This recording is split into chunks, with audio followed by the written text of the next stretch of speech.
আগেই বলেছিলাম অতিরিক্ত কোনো কিছুই ভালো না নূর ভাই। সাংবাদিক ইলিয়াসের লাগে পাঙ্গা নিও না, সে যাচ্ছে। আসসালামু আলাইকুম। আমার নিউজটি যে যেখান থেকে দেখছেন সবাইকে অসংখ্য ধন্যবাদ। প্রথমে আমি বলবো অতিরিক্ত কোনো জিনিসই ভালো না। প্রথমে তো বলবো জাতীয় পার্টির যে নেতা তাকে কিন্তু অলরেডি অ্যারেস্ট করে নিয়ে গেছে, কারণ ছাত্ররা তারে পুলিশের কাছে হস্তক্ষেপ করেছে মারধর করিয়া। কিন্তু আবার তার অফিস ভাঙচুরের একটা ঘোষণা দেয়, তার সেখানে পার্টি দেয় বিপিন নূর ভাই। তো এখন যাই হোক, সংঘর্ষ আমরা কেউই চাই না। হয়তো আর্মি দেশের ভালোর জন্য কাজ করছে, তার আর্মি পুলিশ মিললা, যৌথ বাহিনী মিললা দুপক্ষ পিটাপিটি করছে। যাই হোক, নূর ভাইয়া অনেক আহত হয়ে গেছে। নূর ভাইরে আগেই বলছি যে সাপের নেঙ্গুর দিয়া কান খোঁজেন না। সে ইলিয়াস ভাইয়ের সাথে হাঙ্গামায় জড়াইতে যায়। ইলিয়াস সাংবাদিকের সাথে কেউ হাঙ্গামায় জড়াইয়া পারছে?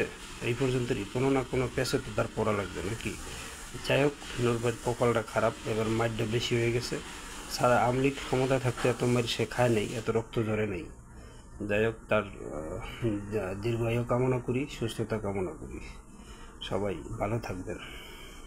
আর দেশের পরিস্থিতি কি হয় এটা এখনও বোঝা যাচ্ছে না, কারণ ভালো কিছু আশা করা যায় না।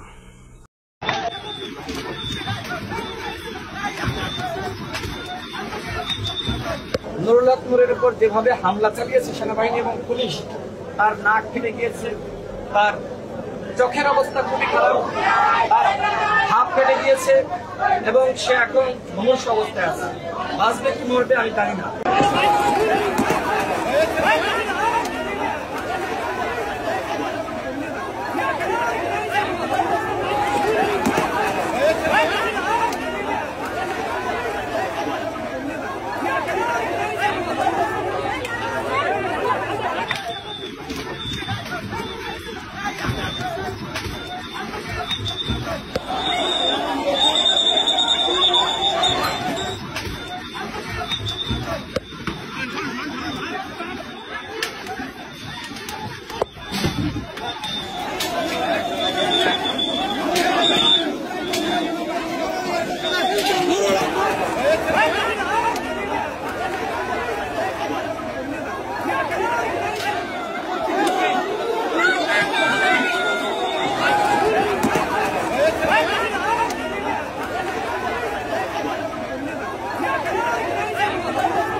মাত্র 30% টাকায় জমির মালিক হয়ে নতুন বাংলাদেশের গড়ে তোলার স্বপ্ন দেখা বাংলা বসতি।